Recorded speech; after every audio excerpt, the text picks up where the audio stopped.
When we think of medieval warfare, we see a world of men. Knights in armor, soldiers with spears, kings on horseback. We see castles being stormed and battlefields covered in mud and blood. And for the most part, that picture is true. The world of official organized fighting was a male domain. Society was built on a simple idea of three groups. There were those who prayed, the clergy. There were those who fought, the nobility. And there were those who worked, the peasants. Women did not fit neatly into the fighting category. Their expected roles were different. A woman's life was defined by her relationship to a man. She was a daughter, then a wife, then a mother. Her world was the home, the family, the local community. The church taught that women were weaker, both physically and morally. The law reflected this. A woman was under her father's authority until she married. Then she was under her husband's. She couldn't own land in her own right in most places. She couldn't hold public office. And she certainly could not be a soldier. A soldier's life was seen as too harsh, too violent, too public for a woman. Her duty was to be pious, obedient, and to provide heirs. That was the ideal. But the Middle Ages were a messy, violent time. Ideals were one thing. Reality was another. War was not a distant event fought by professional armies far away. It was a constant presence. A lord's dispute with a neighbor could mean your village was burned. A king's ambition could mean a foreign army marched through your fields. War was everywhere. It touched everyone, and because it touched everyone, it touched women. They could not stand apart from it, even if society said they should. So women were involved in warfare. They had to be. Their involvement was just different from men's. It was less direct, less celebrated, and often completely unrecorded. History is written by the powerful, and in the Middle Ages, that meant men. The chronicles tell stories of great kings and valiant knights. They rarely mention the woman who stitched the knight's banner, or the one who nursed his wounds, or the wife he left behind to run his entire estate. But without these women, the male world of war could not have functioned. The idea that women were just passive bystanders is wrong. They were active participants, just in different ways. Their roles were shaped by their social class.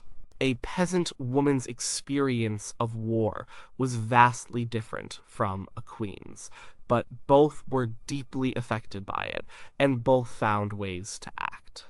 They might not have worn armor, but they were part of the machinery of war. They were the logistics, the support, the home front. Sometimes, when things got desperate, they were the last line of defense, and in a few rare extraordinary cases, they even became the leaders. To understand medieval warfare, you have to look beyond the battlefield. You have to look at the whole society. And when you do, you start to see the women. An army in the Middle Ages was not just a collection of soldiers. It was a moving town, and like any town, it needed a huge support system to keep it running. Soldiers need to eat. Their clothes and armor need mending. They get sick and injured. They need supplies. The official army, the men who fought, could not do all this themselves. This is where the women came in. Following every medieval army was a second, unofficial army. It was a long train of carts, animals, merchants, and people. A large part of this group was made up of women. They were known as camp followers. The term camp follower has a bad reputation. People often assume it just meant prostitutes, and while sex work was certainly part of camp life, it was only a small part of the story. Most of these women were there to work. They were the laundresses, cooks, brewers, seamstresses, nurses, and merchants. They were the engine that kept the army running. They were essential. A general might not have listed them on his official roster, but he knew he couldn't march without them. Take the laundresses. It sounds like a simple job, but in a crowded, dirty army camp, hygiene was a matter of life and death. A disease could kill more soldiers than the enemy could. Clean clothes and bedding helped keep lice and other pests down. It was hard, grueling work. Women would spend their days scrubbing clothes in cold rivers using harsh lye soap. They were paid for their services either by individual soldiers or by the army itself. It was a way for a poor woman to make a living. Then there were the women who provided food and drink. So they were called sutlers. They would set up stalls and tents, selling everything from bread and cheese to beer and wine. Soldiers received rations, but they were often poor quality or not enough. A soldier with a little extra coin could buy a hot meal or a decent drink from one of these women. This was not just a comfort, it was vital for morale. An army that is well fed and has access to alcohol is a happier, more effective fighting force. These women were small business owners running their own operations in a dangerous and chaotic environment. Nursing was another crucial role. Medieval medicine was basic. There were no antibiotics, no understanding of germs. A battlefield wound was often a death sentence, but women in the camp did what they could. They cleaned wounds, stitched cuts, and set broken bones. They used herbal remedies that had been passed down for generations. They provided comfort to the dying. They were not trained doctors, but they were often the only medical care a common soldier would ever receive. These women came from all walks of life. Some were the wives or partners of soldiers, following their men from campaign to campaign. Others were widows or single women with no other way to support themselves. Life in the camp was dangerous. They were vulnerable to attack, both from the enemy and from the soldiers in their own army. They were not protected by the rules of war. They received little respect, but they were tough and resilient. They had to be. They were an indispensable part of medieval warfare. They did the work that was unglamorous, unrecorded, but absolutely necessary. Without the unseen army of women behind the lines, the knights in shining armor would not have been able to fight at all.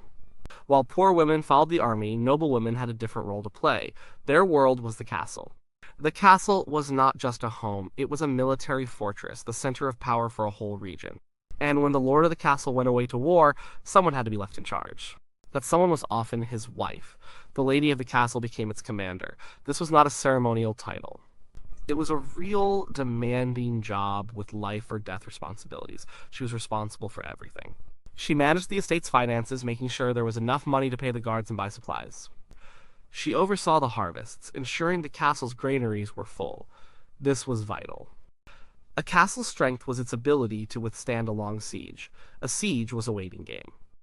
The attackers tried to starve the defenders out. A well-stocked castle could hold out for months, even years. The lady had to be a brilliant administrator and logistician, but her duties went beyond management. If the castle was attacked, she was in command of its defense. She had to direct the garrison of soldiers, telling them where to post guards and how to respond to an attack. She had to make strategic decisions. Should they try to break out and attack the enemy? Or should they conserve their strength and wait for help to arrive? She had to keep up morale, encouraging the soldiers and calming the fears of the people sheltering inside the walls. She was the leader. History gives us many examples of these formidable women. One of the most famous was Agnes Randolph, known as Black Agnes. In 1338, her husband was away when the English army laid siege to their home, Dunbar Castle in Scotland. The English commander expected an easy victory. He was wrong. For 5 months, Agnes commanded the defense. She was defiant and fearless. When the English used a giant siege engine to hurl rocks at the castle walls, she had her ladies in waiting dress in their finest clothes and casually dust off the ramparts where the rocks hit, as if they were swatting away flies. When the English tried a different tactic and brought up a mobile shelter to protect their miners, Agnes ordered a huge boulder, which the English had previously thrown at them, to be dropped on it, crushing it completely. She was a brilliant and inspiring leader. In the end, the English gave up and went home. Agnes had won.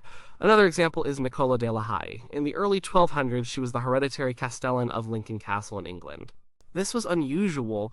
The position was almost always held by a man. Twice in her life, she successfully defended the castle against long sieges. The second time, she was in her 60s. She was not just a substitute for her husband.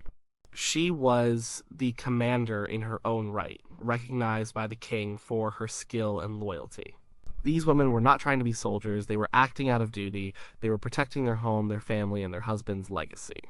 Their role as defender was seen as an extension of their domestic responsibilities. But in doing so, they showed incredible courage, intelligence, and leadership. They proved that a woman could command men and make military decisions just as well as any man. They held the home front, and in doing so, they shaped the course of wars. It was one thing for a woman to defend a castle. It was another thing entirely for her to put on armor, pick up a sword, and lead an army into battle. This was the ultimate violation of medieval gender roles. It was incredibly rare. But it did happen.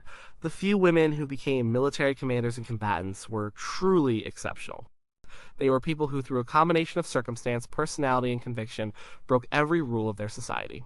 The most famous of all is Joan of Arc. She was a French peasant girl who, in the early 1400s, claimed to have received visions from God. These visions told her to drive the English out of France and to see the French Dauphin crowned as king. This was a time of desperation for France. They were losing the 100 Years' War. The army was demoralized, and then this teenage girl showed up, dressed in men's clothes, claiming a divine mission. What is remarkable is that people listened to her. The French court was desperate enough to give her a chance. They gave her an army, and she led it to a stunning victory at the siege of Orleans. She did not fight like a traditional commander. She was a charismatic and inspirational leader. She carried a banner, not a sword, into battle. She rallied the troops with her courage and her absolute certainty in her mission. The soldiers, who had been ready to give up, suddenly believed they could win, and they did. Joan's success was based on her religious authority. She was not a noblewoman acting for her husband. She was a messenger from God. This allowed her to step into a role no other woman could. Of course, this was also her downfall. When she was captured by the English, they put her on trial for heresy. Her claims of divine visions, her wearing of men's clothes, it was all used against her. She was burned at the stake. But Joan was not the only one. Centuries earlier, in Italy, there was Matilda of Tuscany. She was a powerful countess who inherited vast lands and a great deal of political power. In the late 11th century, there was a major conflict between the Pope and the Holy Roman Emperor. Matilda was a devout supporter of the Pope. She was not content to just offer financial support. She raised and led her own armies, fighting in person to defend the papacy. She was a skilled political and military leader, respected and feared by her enemies for decades. Unlike Joan, her authority came from her noble birth and her vast wealth. She was a ruler, and ruling sometimes meant making war. There were also women who fought for more personal reasons. When a dynasty was in danger, a queen or a noble woman might take up arms to defend her children's inheritance. Eleanor of Aquitaine, one of the most powerful women of the Middle Ages, went on the Second Crusade with her first husband, the King of France. While accounts differ on whether she actually fought, she was there, in the military camp as a leader of her own contingent of vassals from her lands. And there were some women who simply disguised themselves as men and enlisted as common soldiers. We only know about them because they were discovered, usually when they were wounded or killed. We will never know how many there were who served and were never found out. Their motives were likely varied. Some may have been seeking adventure, others escaping a difficult life, or following a husband or lover. These women were the exceptions. Their stories were told and retold precisely because they were so unusual. They show that while the system was designed to keep women out of combat, it was not completely rigid. In moments of crisis, whether religious, political, or personal, the rules could be bent, and a woman with enough will, charisma, or power could step onto the battlefield and change history. For the vast majority of women in the Middle Ages, war was not an opportunity for glory or leadership. It was a disaster. They were not commanders or defenders or even camp followers. They were the primary victims. When armies marched, they did not just fight each other on a designated battlefield. They lived off the land. This meant they plundered villages, stole food and livestock, and burned what they could not carry. For the peasant woman whose life depended on that harvest and that single cow, this was ruin. For war meant starvation, it meant losing everything. Siege warfare was particularly terrifying for women. When an army surrounded a town or castle, everyone inside was trapped. As the siege dragged on for weeks or months, food would run out. People would be reduced to eating rats, leather, and eventually each other. Disease would spread like wildfire in the crowded, unsanitary conditions. Women and children, often less nourished to begin with, were the first to suffer and die. And if the town fell, the real horror began. It was a common, accepted practice of medieval warfare that a town that resisted a siege and was taken by storm could be sacked. This meant the victorious soldiers were let loose to kill, loot, and rape for a set period, usually 3 days. This was seen as their reward for the dangers of the assault. Sexual violence was not just a byproduct of war, it was a tool of war. It was used to terrorize the population, to humiliate the defeated men, and to demonstrate the conqueror's total domination. Women of all social classes, from the lady of the castle to the humblest servant girl, were at risk. The chronicles of the time are filled with casual, horrifying mentions of what happened to the women of a captured city. It was an expected, and for the victims, an unspeakable part of war. Even for those who survived the immediate violence, the aftermath of war was devastating. A woman might lose her husband, her sons, and her brothers in a single battle. As a widow, her position in society was incredibly precarious. Without a male protector, she could easily lose her land and her home. She and her children could be left destitute, forced to wander the roads as beggars. Women became refugees, fleeing their homes with nothing but what they could carry, trying to find safety in a world torn apart by conflict. This is the side of warfare that is often left out of the heroic stories. It is the story of suffering, loss, and survival. For every Joan of Arc who led an army, there were hundreds of thousands of anonymous women whose lives were destroyed by one. They were the silent casualties. Their experiences show that war was not a game played by men in armor. It was a total social phenomenon that shattered communities and families. Understanding their role as victims and survivors is just as important as understanding the women who fought.